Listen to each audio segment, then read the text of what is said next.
And Zach Friend is on the line. Hi, Zach. Hey, it's good to be on with you tonight. It's great to have you. So you were hanging out with Joe Biden when he came into town. What was that like?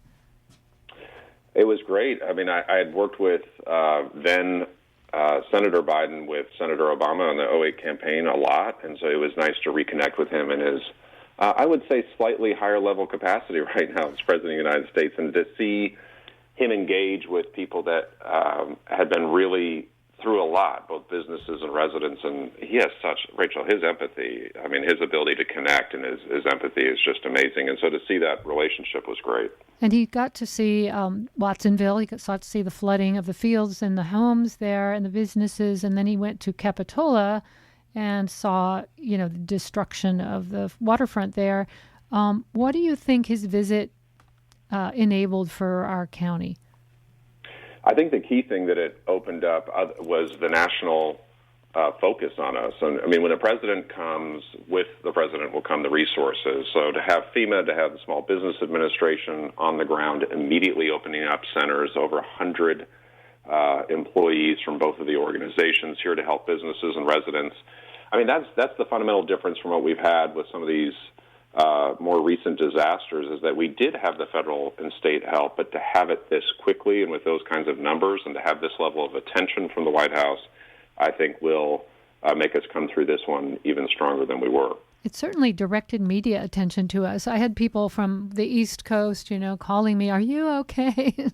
Yeah. I said, well, a few trees fell on houses, but yes, not ours, thank God. But it was a mess. And you, as county supervisor, must be thrust into a similar position that Ryan Coonerty was when we had the CZU fires, where, people in your district have been hammered.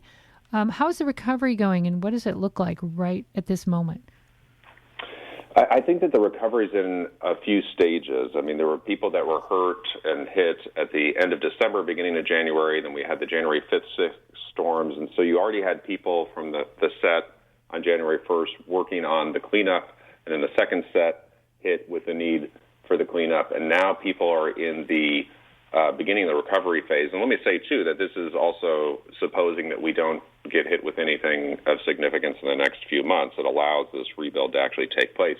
But people were, at least in my district, were really focused on, the cleanup. I mean, once we got the inspections in to determine whether the homes were even habitable, and the county inspectors looked at over 1,000 homes that had been damaged throughout the county to make those determinations. And just to put into perspective, about 150 of those were significantly damaged, but were deemed that they could still be habitable, and 8 were deemed fully destroyed. But to even have a home that was significantly damaged and deemed habitable, I mean, you could have had 4 feet of mud in your house, and that was something that occurred all along the coastal area of my district. So the cleanup is still ongoing. If somebody were to go through areas of Rio Del Mar right now, they would see homes that still have a lot of workers trying to just clean the homes out, and then working with insurance is always a challenge, and we are here, both as the county and the federal organizations are here to help people navigate through that process and navigate through the claims process. But I'll say this, Rachel, it doesn't surprise anybody, but the rebuild's going to take a long time. I mean, a lot of people are underinsured, and so dealing with the process of not just insurance, but recognizing what it's going to cost to rebuild and trying to obtain those loans through either the Small Business Administration or the FEMA, depending upon whether it's a residence or business, is where we're actively working right now. In my memory of the CZU fires, which I had a lot more specific involvement with, it seemed like people were kind of at war with their insurance companies over what was covered. Is there a place like a clearinghouse where people who got flooded, because I know that some insurance doesn't cover certain kinds of flooding and it does cover others, and depending on your policy, is there a clearinghouse for information for people seeking that kind of help to identify and maybe advocate toward their insurance company to get the best possible outcome? Yes, and recognizing that it still may not be a perfect outcome, as you said, just the best possible outcome. Actually, the county maintains a site on so if you go to santacruzcounty.us, our main webpage, santacruzcounty.us, we have a banner right on the top regarding the disaster. And if you click on that page, there is information in there for people that deal with even the prep side in advance of disaster, but it focuses on those that were hit by these recent storm sets, how to deal with your insurance, how to have the clearinghouse for those that are maybe underinsured or need a third-party ombudsman or advocate to help them with their insurance company, some of the state resources through the state insurance organization as well in order to help people out. But I think that it's going to be a multitude of factors, Rachel, in order for people to be able to rebuild. The process is slow. I have already, of course, heard from people that are saying while they immediately had a FEMA adjuster out, just the amount of timeline that it'll take to get the report back is multiple weeks, and then beyond that, when the funding itself is determined whether or not it'll be approved, is a timeline after that. If you're a business that obviously relies heavily on being open, especially with the summer coming up in a few months, this is something where that timeline could be really problematic.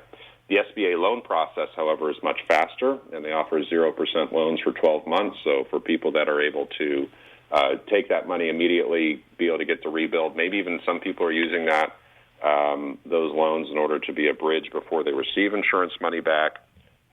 This is one of the options. But, I mean, we've had, on some of the weekends, we've had some of our disaster resource centers that have FEMA and SBA employees and county employees. They've been packed.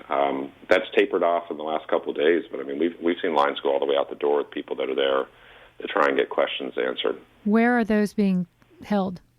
There's one in Ramsey Park in Watsonville and one in the San Lorenzo Valley. Those will be open for about another, I believe, another week or two. I can't remember I think till next Friday they'll stay staffed. And then there's a small business administration exclusively one at the Capitola City Hall for those that want SBA loans. And just to put in perspective, it's not just for purely a business. SBA loans are actually pretty broad, and there's people maybe who had a vacation rental that maybe they didn't think about it as a business, for example, but their home is a business, and a lot of the homes in Rio Del Mar might qualify, for example, for an SBA loan as opposed to FEMA. Right. Some of those are really fancy, and they're right on the ocean. It brings up all kinds of questions about, retreat instead of rebuild, but that's another conversation for another time. What about the people who are supposedly supposed to be able to live in their home, but like you said, there's 4 feet of mud? Is there assistance for people to stay in motels or shelters or anywhere? Where are people staying who literally didn't get red tagged but still have to live in like a home that they deem as too moldy or uninhabitable? Yeah, it's a great question. So the shelters themselves have now shut down, the emergency shelters, but there are assistance programs that come in various ways. The Red Cross has provided vouchers. Airbnb, interestingly, has actually provided 30 units for people that need to stay longer than 30 days for free. That's a program that's also available on our on that same website that I'd mentioned via santacruzcounty.us. Most people have said to us they prefer to stay with family and friends, which is understandable, and not necessarily be in a hotel or motel situation. At this point, we believe that everybody that needed some sort of sheltering has the sheltering for the short and intermediate term. But as far as the long-term component, I mean, this just speaks to the overall issues. You had mentioned broader questions about retreat. Those are valid questions, by the way, to ask when you're having these questions about rebuilding in the coastal zone, and as well as we had those questions after CZU.